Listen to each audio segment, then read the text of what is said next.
Bonjour et bienvenue sur Médien TV. 800 millions d'euros de financement portant sur des projets communs au Maroc. 24 accords à signer dans le cadre de la réunion de haut niveau qui se tient aujourd'hui entre les deux pays.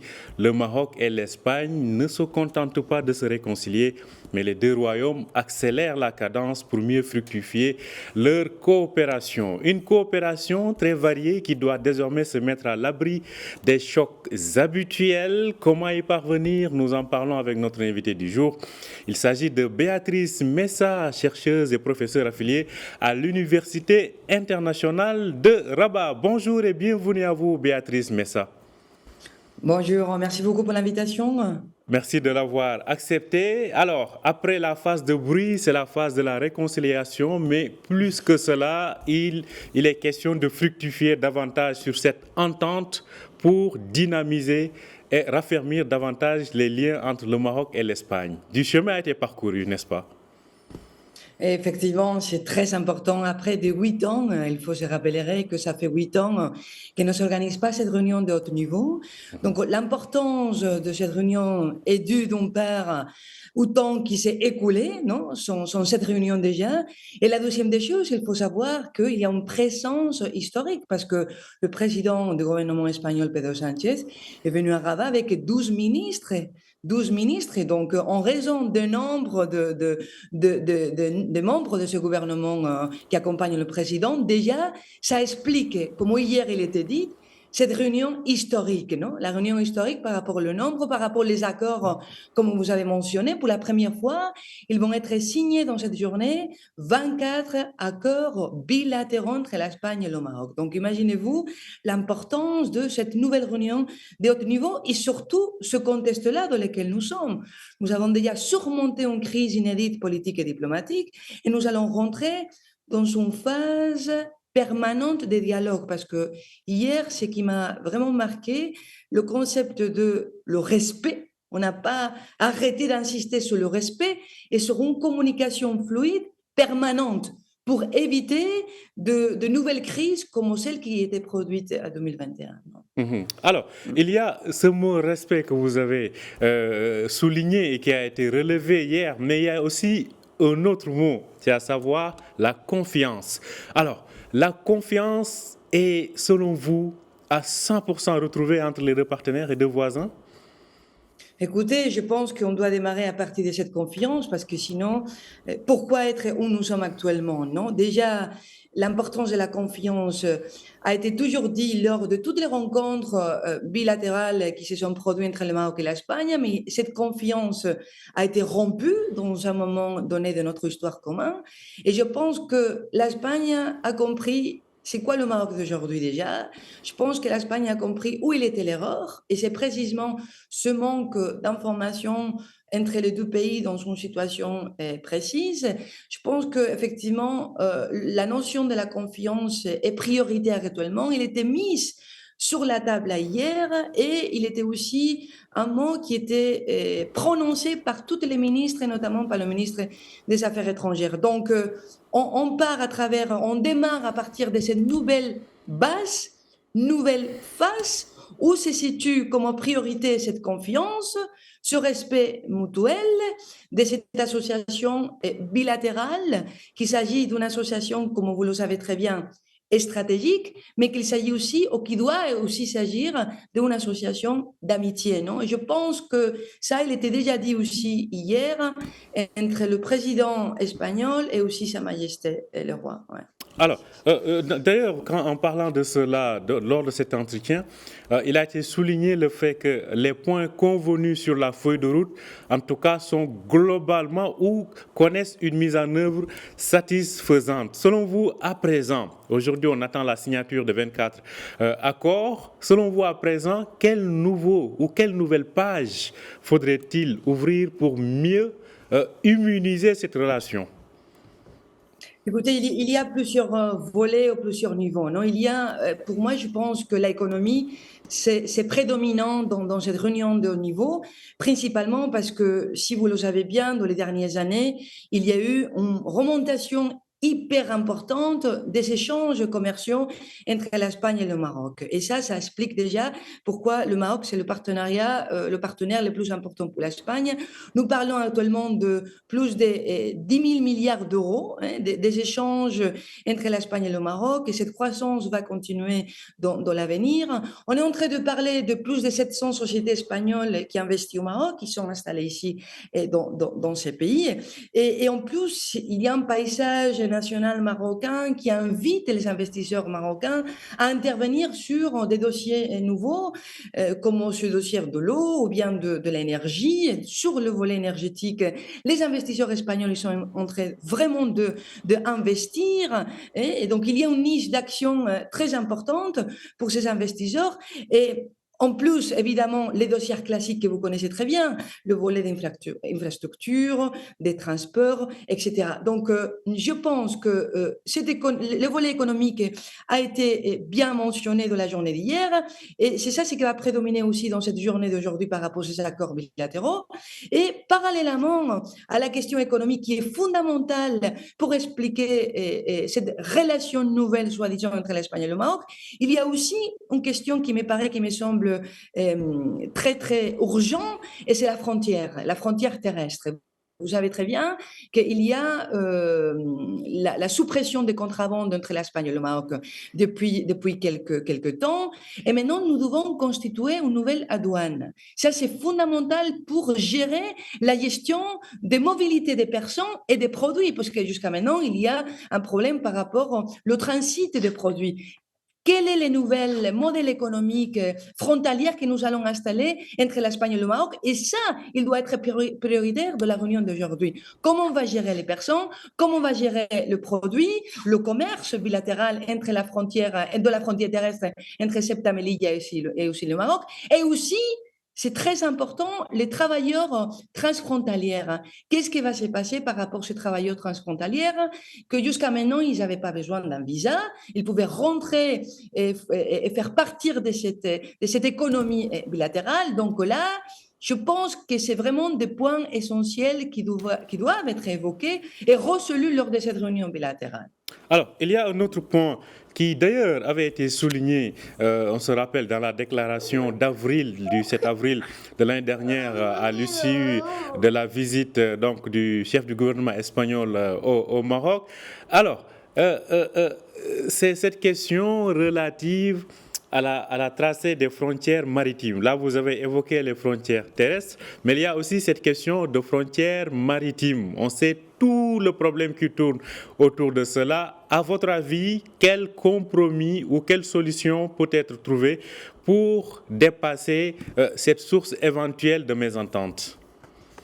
Oui, si j'ai bien entendu, j'ai bien compris, lorsqu'on parle actuellement de la frontière maritime, hier aussi, le ministre des Affaires étrangères il a beaucoup insisté sur l'importance de continuer cette collaboration étroite entre l'Espagne et le Maroc pour contrôler les flux migratoires, soit à travers la voie de la Méditerranée occidentale ou bien l'Atlantique par rapport à la ligne qui va entre le sud du Maroc et les îles Canaries. Donc, effectivement, il y a une préoccupation majeure de continuer ce travail ensemble pour contrôler ces flux migratoires.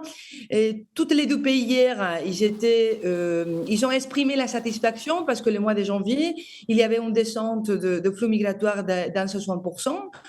Lorsqu'il s'agit de la ligne entre le nord du Maroc et l'Andalousie, le sud de l'Espagne, un 80% aussi de descentes de flux migratoires entre le sud du Maroc et les îles Canaries. Donc, ils ont illustré à travers ces chiffres-là la bonne collaboration des deux pays en matière migratoire. Donc, indépendamment aussi de ce contrôle des flux migratoires entre l'Espagne et le Maroc, il y a aussi un dossier qui va devoir, j'imagine, s'ouvrir dans la journée, c'est par rapport aux réadmissions de migrants sans papier qui doivent être reçus par les autorités marocaines lors de cet accord bilatéral entre l'Espagne et le Maroc. Qu'est-ce qui va se passer par rapport à la réadmission des migrants? Qu'est-ce qui va se passer par rapport à la réadmission des mineurs? Donc voilà, ça c'est des questions qui concernent la route maritime, qui concernent les 12 États et que ça fait qu'effectivement la relation doit être bonne parce qu'évidemment il y a une nécessité majeure entre tous les deux pays de continuer un travail ensemble dans ce volet que vous le savez très bien qui est fondamental fondamental pour les intérêts des deux pays, mais il y a aussi d'autres volets. Ils ont mentionné hier la question de terrorisme, de contrôle des extrémismes religieux, notamment suite à ce qui s'est passé en Algérie récemment. Vous savez qu'il y avait un Marocain qui a tué une personne à l'intérieur d'une église, un prêtre. Et donc, ça a ouvert toute la boîte de Pandora par rapport à la question de l'illégalité des ressources humaines et des ressortissants marocains au sol espagnol, par rapport à la question aussi de les flux d'informations entre tous les deux pays pour contrôler mieux l'extrémisme religieux, etc. Donc, et je pense qu'effectivement, le Maroc et l'Espagne, déjà, ils ont montré de toute façon qu'il y a un travail excellent à ce niveau-là, des coopérations bilatérales en matière d'intérieur et notamment dans le contrôle, encore une fois, de ce radicalisme qui concerne les deux pays. Et aussi par rapport à la question migratoire, la même chose. Donc, on va voir dans cette journée, M. Omar, qu'est-ce qui va se passer par rapport à ces accords bilatéraux et quelles sont les nouvelles lectures aussi qu'on va pouvoir faire suite à ces genres de rencontres. Nous avons beaucoup de rencontres de la journée entre les différents ministères. Alors, justement, hier, c'était l'économique. Certainement, il y en aura aujourd'hui encore entre les deux gouvernements. Mettons le focus désormais, à présent, sur le plan économique. Je le disais, 800 millions d'euros, c'est l'équivalent de 8 milliards de dirhams de projets qui seront donc financés par l'Espagne au Maroc, des projets menés par des entreprises espagnoles. La coopération est là, on avoisine à peu près les 19 milliards d'euros d'échanges économiques entre les deux pays, d'échanges commerciaux entre les deux pays à fin 2022. L'Espagne est aujourd'hui le 3e investisseur étranger au Maroc. Qu'est-ce qu'il est encore possible de faire ? Écoutez, je pense qu'il faut surtout travailler beaucoup sur la question de la sécurité juridique. Ça, c'est aussi très important et que depuis des années, on parle beaucoup sur la nécessité d'améliorer la sécurité juridique pour continuer à inviter les investisseurs étrangers, notamment les Espagnols, à s'installer ici et continuer dans ce partenariat d'échange, parce qu'on parle toujours d'échange et aussi d'investissement direct, non? Et je pense que à travers cette confiance et ce respect aussi qui va être fondamental, nous pouvons penser déjà que la notion de la sécurité juridique sera centrale lors de cet avenir économique entre les deux pays. Et donc ça, c'est effectivement une priorité, non? Sécurité juridique, et à côté, évidemment, que le Maroc continue dans cette dynamique d'inviter par proximité, par raison culturelle, entre autres, même aussi, si vous me le permettez, par des raisons linguistiques, lorsqu'on parle du nord du Maroc, c'est intéressant de continuer à inviter les investisseurs espagnols à pénétrer dans les paysages marocains et faire partie de ce tissu économique. Et je pense qu'on est en train de travailler sur ça. Je sais bien, à travers mes sources, que le Maroc actuellement veut faire de l'Espagne un premier aussi partenariat à côté de la France. Et je pense que c'est fondamental. Et comme vous l'avez dit, où nous pouvons intervenir, non? Dans quel genre de niche les Espagnols peuvent intervenir? Je l'ai mentionné au début, il y a la question de l'énergie qui est cruciale, l'énergie solaire, entre autres genres d'énergie, dans lesquels l'Espagne a un parcours, une trajectoire, une expérience. Et là, je pense qu'effectivement, l'Espagne, elle doit absolument être incontournable dans ce paysage. Et d'ailleurs, hier, c'est intéressant parce que le président du gouvernement espagnol, Pedro Sánchez, a parlé de l'accord de libre-commerce continental en Afrique, en se positionnant à côté du Maroc et en disant que le Maroc, il est fondamental dans cet accord de libre-commerce. Pourquoi pas nous servir de la fenêtre marocaine, nous servir de la porte d'entrée du Maroc en Afrique, pays avec lesquels déjà nous avons beaucoup de coopération ensemble en termes économiques, pour rentrer en Afrique. Donc il y a une sorte de triangularité, si vous me le permettez, l'Afrique, le Maroc, l'Espagne avec l'Europe. Et c'est là là où l'Espagne, stratégiquement, il veut se positionner. Il veut se positionner dans cette triangularité. Ouais. Effectivement, donc c'est l'un des piliers d'ailleurs de cette coopération, de ces nouveaux axes économiques qui vont rythmer la coopération. Il nous reste à peine 2 minutes, donc je disais que c'est considérer le Maroc comme une porte d'entrée vers les marchés africains, mais aussi à la coopération sur le plan des énergies et du repositionnement en termes de chaînes de valeur. Justement, sur ce dernier point, les chaînes de valeur, on a vu que la crise du Covid a obligé les entreprises européennes à vouloir se replier sur les pays européens ou sur le voisinage proche.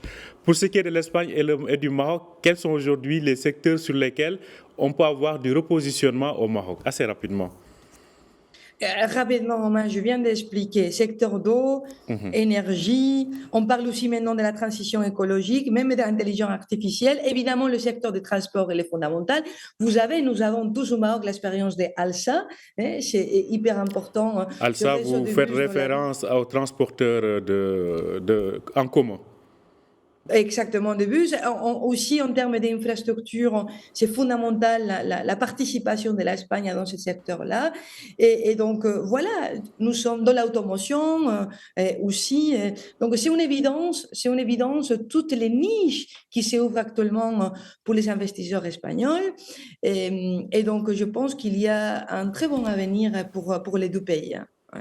Un très bel avenir donc qui se dessine et qui se trace dès aujourd'hui, je le rappelle, à l'occasion de cette 12e session de la réunion de haut niveau entre le gouvernement marocain et espagnol. Merci à vous, Béatrice Messa. Je rappelle que vous êtes chercheuse et professeure affiliée à l'Université internationale de Rabat. Merci de nous avoir éclairé sur cette question. Merci à vous. Merci à vous aussi de nous avoir suivis. Je rappelle que vous pouvez retrouver cet entretien sur notre site www.medianews.com. Bonne journée, bonne suite de programme sur Médien TV.